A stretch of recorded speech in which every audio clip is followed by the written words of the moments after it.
श्री कृष्ण शरणम मम पुष्टि रुचि ऑफिशियल चैनल में आप सभी का स्वागत है।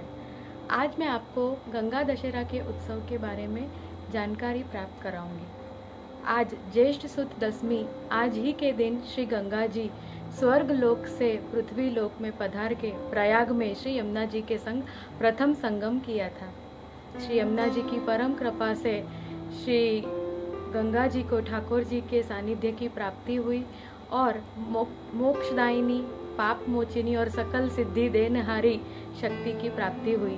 कहा जाता है श्री गंगा दशमी के दिन कोई भी पवित्र नदी में स्नान करने से, जलपान करने से अनेक प्रकार के भयानक रोग, पूर्व जन्म के श्राप, पाप ये सभी दूर होते हैं।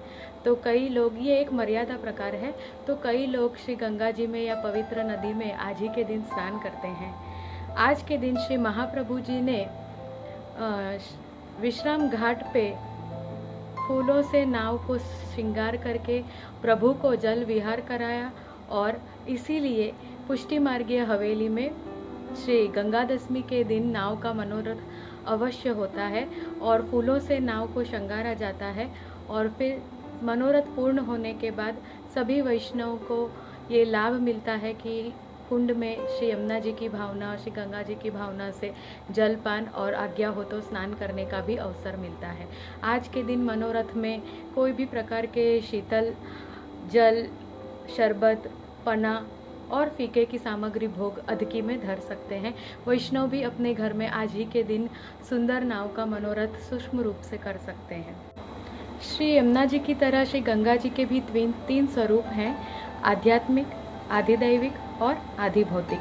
आधिभौतिक स्वरूप जो है वो है प्रवाह स्वरूप है, आध्यात्मिक स्वरूप है वो पाप मोचिनी और मोक्षदायिनी स्वरूप है, सकल सिद्धि देनहारी स्वरूप है, और आधिदैविक स्वरूप भक्त गमय तत्सुख स्वरूप है। श्री गंगा जी स्वर्ग में भगवती, पृथ्वी पर भागीरथी और पाताल लोक पे मंदाकिनी के नाम से भी जाने जाते हैं। कुछ दान पुण्य और वास्तु की जानकारी भी मैं देती हूँ। गंगा दशमी के दिन लगातार 11 दिन तक गंगा जल का छिड़काव अगर अपने घर में करें तो वास्तु दोष से पूर्ण रूप से छुटकारा मिल सकता है।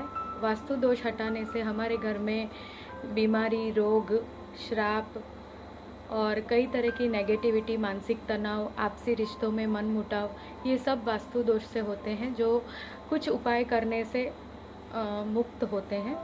तो ये गंगा दशहरा के दिन आप ये कर सकते हैं। और गंगा दशहरा के दिन यदि कोई किसी पवित्र नदी में स्नान करें तो भी ये सभी लाभ हमें, शारीरिक भयानक रोग से मुक्ति मिल सकती है, हमारे ऊपर नज़र आदि कोई भी श्राप, पूर्व जन्म के दोष वगैरह लगे हों तो ये भी स्नान करने का बहुत ही महत्व है। और गंगा दशहरा के दिन दान का भी इतना ही महत्व है। गंगा दशहरा के दिन 10 वस्तुओं का दान करना चाहिए। कोई भी प्रकार के फल है, खरबूजा है, पंखा है, जल है, शरबत है, किसी भी प्रकार की कोई भी 10 वस्तुओं का दान करने का बहुत ही महत्व बताया गया है। तो दान का भी बहुत महत्व है। इसके साथ साथ दूसरे दिन निर्जला एकादशी है।